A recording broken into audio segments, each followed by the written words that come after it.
অষ্টম শ্ৰেণীৰ ছাত্ৰ ছাত্ৰীসকল, আজি তোমালোকক সমাজ বিজ্ঞানৰ ৰাজনীতি খণ্ডৰ আমাৰ মৌলিক কৰ্তব্য নামৰ পাঠটোৰ পৰা 5টা হোম এছাইনমেণ্ট প্ৰস্তুত কৰিছোঁ। তোমালোকে পাঠটো মনোযোগেৰে 2-3 বাৰ পঢ়িবা আৰু হোম এছাইনমেণ্টকেইটা কৰিবা। হোম এছাইনমেণ্টৰ প্ৰথম প্ৰশ্নটো হৈছে নাগৰিকৰ কৰ্তব্য বুলিলে কি বুজা? এই প্ৰশ্নটোৰ উত্তৰ পাবলৈ হ'লে তোমালোকে পাঠটোৰ প্ৰথম দফাটো ভালকৈ পঢ়িবা। তাতে দিয়া আছে নাগৰিকৰ কৰ্তব্য বুলিলে ভাৰতবৰ্ষৰ নাগৰিকসকলৰ ব্যক্তিত্ব বিকাশ আৰু সাধাৰণ জীৱন যাপনৰ বাবে সংবিধানে কিছুমান সা-সুবিধা আৰু অধিকাৰ প্ৰদান কৰিছে আৰু এই সা-সুবিধা আৰু অধিকাৰসমূহ উপভোগ কৰাৰ লগে লগে নাগৰিকসকলৰ ৰাষ্ট্ৰৰ প্ৰতি কিছুমান দায়িত্ব আৰু কৰ্তব্য আছে। তাকেই মৌলিক কৰ্তব্য বুলি কোৱা হয়।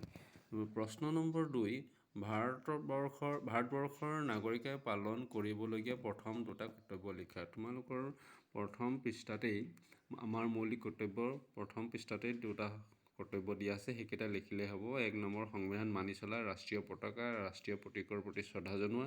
2 নম্বৰ স্বাধীনতা আন্দোলনত ভাৰতবাসীক অনুপ্ৰাণিত কৰা মহান আদৰ্শসমূহক সন্মান জনোৱা আৰু অনুসৰণ কৰা।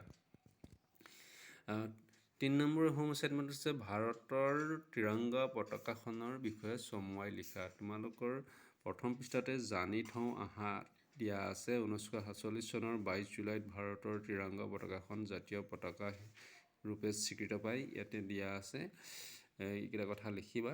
তাৰোপৰি তোমালোকৰ এই পতাকাখনত থকা ওপৰত গেৰুৱা ৰংটোৱে ত্যাগ আৰু সাহসৰ প্ৰতীকক বুজায়। মাজত থকা বগা ৰংটোৱে শান্তি আৰু সত্যৰ প্ৰতীকক বুজায়।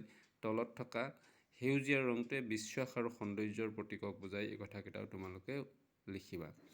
প্ৰশ্ন নম্বৰ 4, সৰুৰে পৰা শিশুসকলৰ মনত দেশ সেৱাৰ মনোভাৱ গঢ়ি তুলিবৰ বাবে অনুপ্ৰাণিত 3টা সৰ্বভাৰতীয় সংগঠনৰ নাম লিখা। ইয়াত তোমালোকৰ পৃষ্ঠা নম্বৰ 198ত মাতৃভূমিক ৰক্ষা কৰা আৰু প্ৰয়োজন হ'লে দেশৰ প্ৰতি সেৱা আগবঢ়োৱা দফাটোত, অৰ্থাৎ মৌলিক কৰ্তব্যটোত এই কথাটো সন্নিৱিষ্ট আছে। তাৰে তোমালোকে 3টা সংগঠনৰ ৰাষ্ট্ৰীয় সংগঠনৰ নাম লিখিলে হ'ল। কাপ বুলবুল, স্কাউট গাইড, NCC। এইকেইটা হৈছে সৰুৰে পৰা শিশুসকলৰ মনত দেশ সেৱাৰ মনোভাৱ গঢ়ি তোলা ভাৰতবৰ্ষৰ ৰাষ্ট্ৰীয় সংগঠন।